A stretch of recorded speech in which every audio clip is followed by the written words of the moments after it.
Allez, bonjour, bienvenue à toutes et à tous. Nous sommes aux rencontres économiques d'Aix-en-Provence, édition 25e édition. Ecorama et Boursorama, nous sommes présents comme chaque année, partenaires médias de ce rendez-vous incontournable. Votre invité à présent, c'est Estelle Brachianoff, la directrice générale de Veolia. Bonjour. Bonjour. Et merci d'être avec nous. Bon, on a chaud, mais c'est comme tous les ans à Aix, mais on a ces épisodes caniculaires de plus en plus fréquents, de plus en plus intenses. Et là, on se dit, on manque pas d'eau, on est en stress hydrique, mais un jour, on va devoir vivre des restrictions d'eau. Et d'ailleurs, en termes de stress hydrique, on en est où instantanément au moment où on se parle là? Vous avez raison, Aix, il fait à peu près toujours chaud tous les ans à cette saison, mais dans le nord de l'Europe, on est aussi, là je vous parle, en stress hydrique. Je parle de la Scandinavie, de la Belgique et même de la Grande-Bretagne. Et là, pour le coup, ils sont moins habitués qu'à Aix. Et c'est pas par hasard, hein, c'est la conséquence directe du dérèglement climatique que l'on voit sur les sécheresses qui se multiplient, suivies d'ailleurs parfois par des inondations quelques semaines après.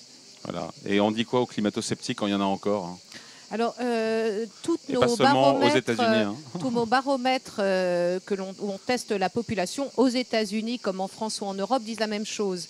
Vous avez ce que vous votez politiquement d'une part, mais la réalité des faits est têtue. Et même quand vous avez voté Trump au mois de novembre, vous savez très bien que quand vous avez un problème d'inondation ou de sécheresse sur votre maison, c'est la conséquence directe du dérèglement climatique. Il faut s'attendre à des restrictions d'eau dans les prochaines années. Ça arrivera plus vite qu'on ne l'imagine. Alors, ce qu'on sait, c'est qu'il faut agir maintenant. Et si on agit maintenant, ça coûtera beaucoup moins cher que d'agir au fur et à mesure des crises, des restrictions d'eau. Le coût de l'inaction, on considère que c'est 8 fois plus cher d'attendre de réagir pendant les crises que d'investir maintenant. La bonne nouvelle, c'est qu'on sait ce qu'il faut faire pour éviter les restrictions d'eau en France, non pas seulement cette année, mais dans les prochaines années. On est en train de parler de comportements individuels, collectifs dans les entreprises ou à la maison pour éviter le gâchis. On peut faire de l'ordre de 10% d'économie d'eau à la maison en changeant un tout petit peu ses habitudes. C'est éviter le gâchis de fuite dans la distribution des réseaux d'eau en utilisant par exemple des outils comme de l'intelligence artificielle pour détecter les fuites. C'est recycler les eaux usées et c'est peut-être un jour, dans certaines parties de France, même du dessalement. Le recyclage de l'eau usée, la réhute, en France, on n'est pas très développé, nous, en France, là-dessus. Je ne suis pas expert, mais...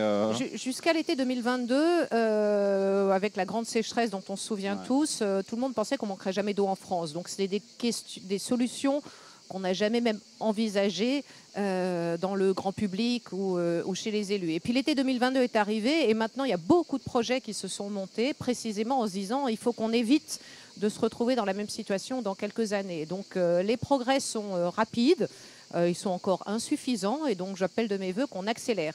Et vous avez raison, réutilisation des eaux usées, recyclage des eaux usées, c'est à peu près moins de 1% encore en France. Alors qu'en Espagne, c'est 15%. En Espagne, c'est 15% et au Moyen-Orient, on est autour de 90%. Dessalement d'eau. Et même aux États-Unis, dans la côte ouest, par exemple à Los Angeles, on est bien plus élevé. Un jour, on pourra boire de l'eau dessalée, de l'eau réutilisée, on n'en est pas encore là, mais il y a un modèle économique. Alors, il y a un modèle technique, on sait le faire aujourd'hui, et on le fait déjà, et économiquement aussi. Vous l'avez goûté, on le fait déjà, bien sûr. L'eau dessalée, oui, et l'eau recyclée, réutilisée, qui est un autre sujet également. Ce que je suis en train de vous dire, on fait ça à Barcelone, on fait ça en Namibie, et on a un projet en Vendée. D'accord. Et vous avez goûté l'eau? Alors l'eau dessalée, vous enlevez le sel et vous reminéralisez, parce que si vous enlevez totalement les minéraux, c'est pas potable. Je veux dire, c'est pas bon pour la santé humaine. Ça a exactement le même goût que si vous buvez de l'eau du robinet classique.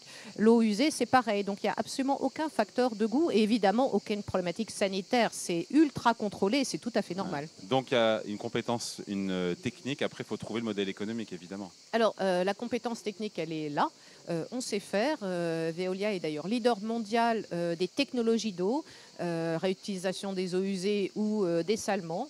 Il y a 18% des usines de dessalement dans le monde entier qui ont de la technologie Veolia dedans.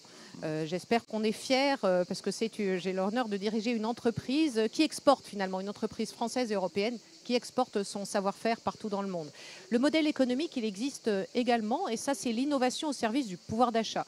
Vous reparliez du dessalement. Ça a eu été très très cher, notamment parce que ça consommait beaucoup d'énergie.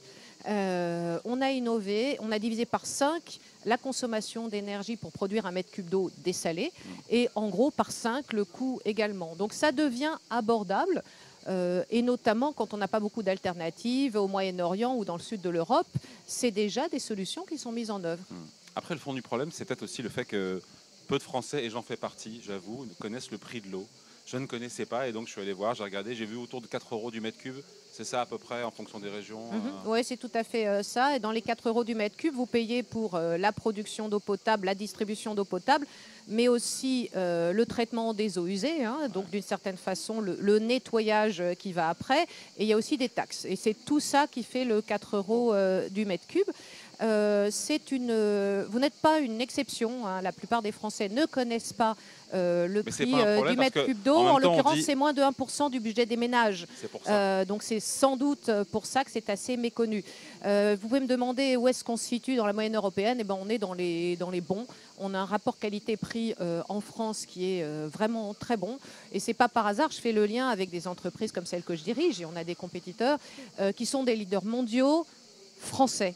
C'est ce qui nous permet in fine d'avoir des prix abordables de l'eau. Tout à fait. En même temps, une eau plus chère, peut-être que les gens auraient plus conscience. En même temps, quand on interroge les Français, 58% se disent préoccupés par le stress hydrique.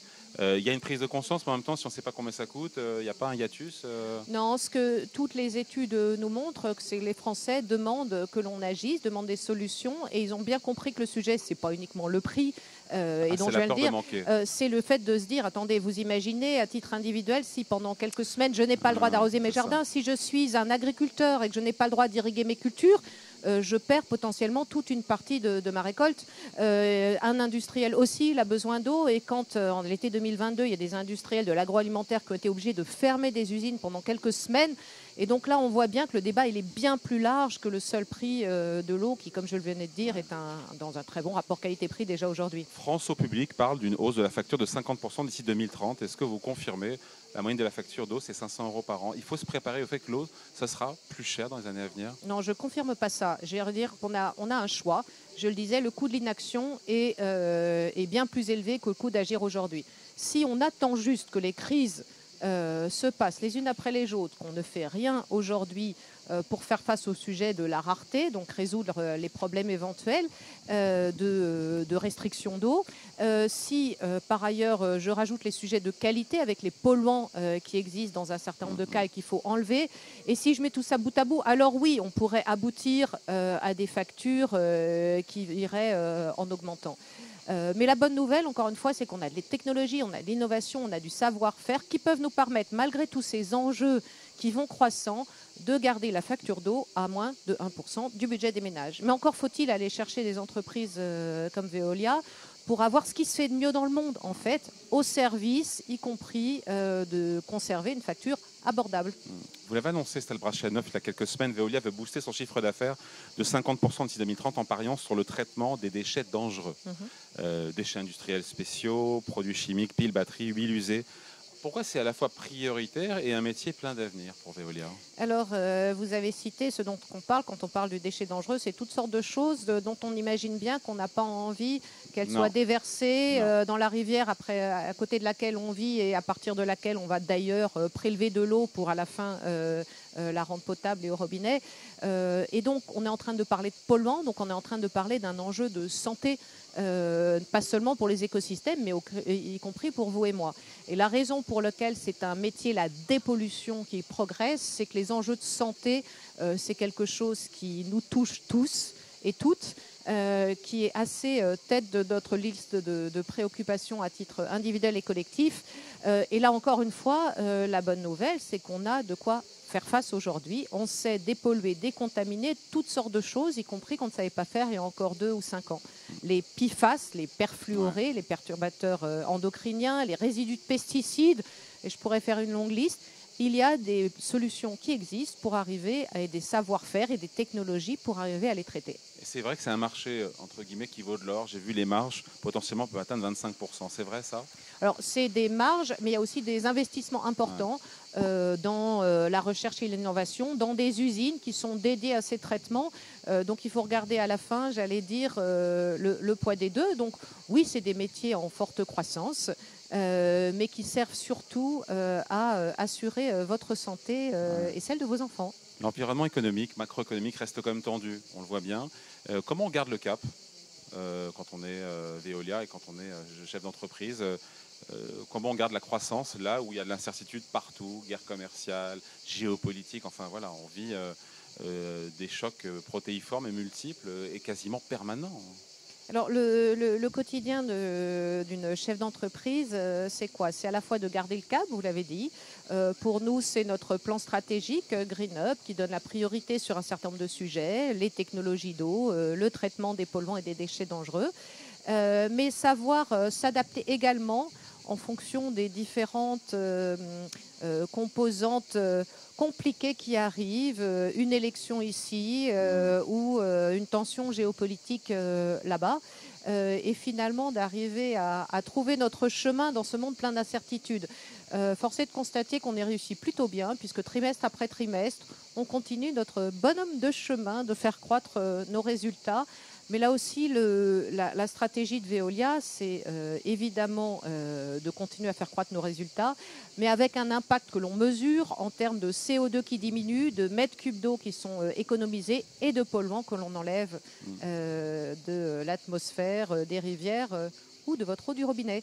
Les pôles, on finit là-dessus, les principaux contributeurs et ceux qui sont plus en croissance parmi l'eau, les déchets, l'énergie, lesquels seront les plus dynamiques cette année?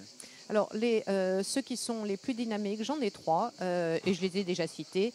Les technologies d'eau, tous les systèmes de filtration divers, le traitement des polluants et les bioénergies. Donc, typiquement, les énergies que l'on produit recyclées à partir de ce que les autres veulent pas, des eaux usées, de la chaleur inexploitée qui partait aux petits oiseaux. Chez Veolia, on transforme beaucoup de choses en ressources, régénérer de la ressource. C'est vraiment ce que l'on fait au quotidien. Bon, et on finit là-dessus, parce que je regardais le cours de bourse, plus 12% depuis le début de l'année. Il y a un bon momentum là, non? Oui, on a eu un très bon parcours depuis le début de l'année, et je crois que c'est la traduction de ce que je viens de dire sur résilience et croissance, qui est un business model assez unique à Veolia, de combinaison d'infrastructures solides qui sont très résilientes, y compris quand la macroéconomie est compliquée, mais aussi de la croissance sur des sujets tels que ceux que je viens de citer. Allez, merci pour cet entretien avec vous, Estelle Brachianov, directrice générale de Veolia, dans le cadre des rencontres économiques d'Aix-en-Provence et Corama Mission Spéciale.